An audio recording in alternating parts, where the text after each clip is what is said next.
O professor Philip Zimbardo, logo depois do escândalo da prisão de Abu Ghraib, ele escreveu um artigo que posteriormente ele ampliou como livro, que é o chamado Efeito Lúcifer.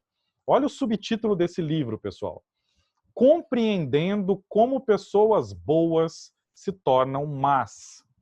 Nesse livro, o professor Zimbardo, ele discute que na concepção dele, o comportamento agressivo é resultante de 3 fatores primordiais, sendo que ele estabelece uma hierarquia entre esses fatores.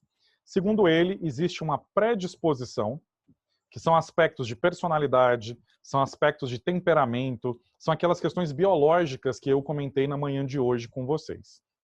E que podem ser potencializadas. E aí ele vai dizer que os sistemas de poder vão ter um efeito muito importante. Segundo ele, quando as pessoas são colocadas em determinadas posições de poder, isso facilita a ocorrência de comportamento abusivo e agressivo. Isso é uma decorrência direta dos estudos do professor Zimbardo da prisão experimental de Stanford, né?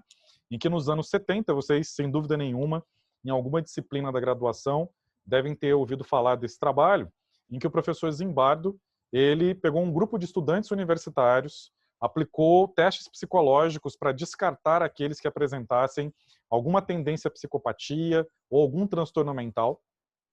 As pessoas pertenciam a mais ou menos o mesmo grupo social, ou seja, ele buscou um grupo muito homogêneo.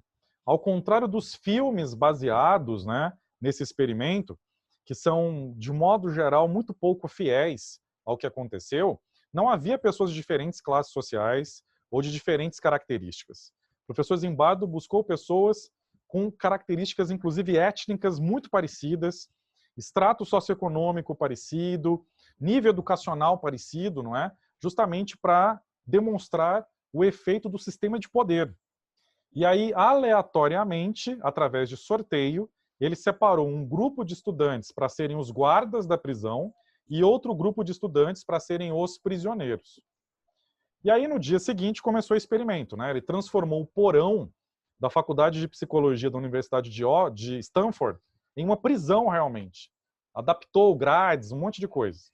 E ele contou com a consultoria de uma pessoa que havia sido presa durante muitos anos. E essa pessoa apresentou toda uma série de informações sobre o dia a dia de uma prisão, né? E aí, os rapazes, e ele utilizou apenas indivíduos do sexo masculino, né?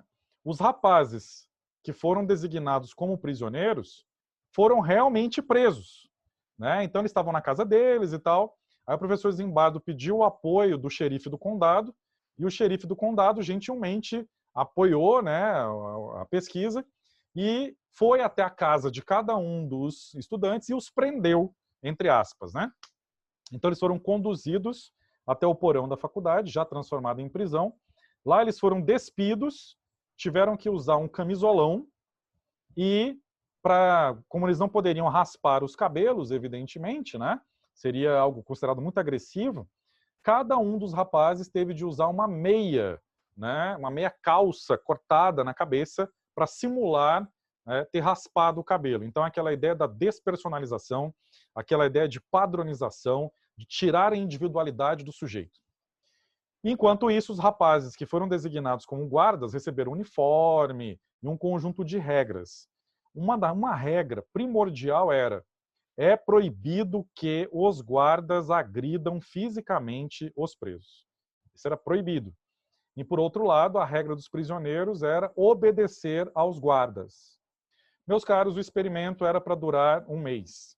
Ele durou apenas uma semana, porque as coisas começaram a degringolar. Os rapazes designados como guardas, uma vez que eles eram impedidos de agredir fisicamente os colegas, eles começaram a utilizar agressão psicológica, começaram a utilizar exercícios físicos como punição. Então, por exemplo, fazer várias flexões, fazer abdominal, correr ao redor do mini pátio que tinha lá, né? E criando situações de desconforto psicológico, não é? Para vocês terem uma ideia, ao final de 5 dias, um dos rapazes designado como preso entrou num colapso psicológico e estava verbalizando que pensava seriamente em suicídio. dadas as condições. O professor Zimbardo, então, chegou à conclusão que as pessoas estavam se comportando não como elas mesmas. As pessoas estavam se comportando como papéis sociais. Então, o Charlie, que foi designado como guarda, parou de se comportar como Charlie e passou a se comportar como o guarda. E aí, meus caros, a pessoa trazia lá a expectativa social de como um guarda deve se comportar. E aí, o Henry, que era o prisioneiro, parou de se comportar como Henry e começou a se comportar como se espera que um preso se comporte, né? Ou seja, as pessoas ali estavam desempenhando papéis baseados em sistemas de poder.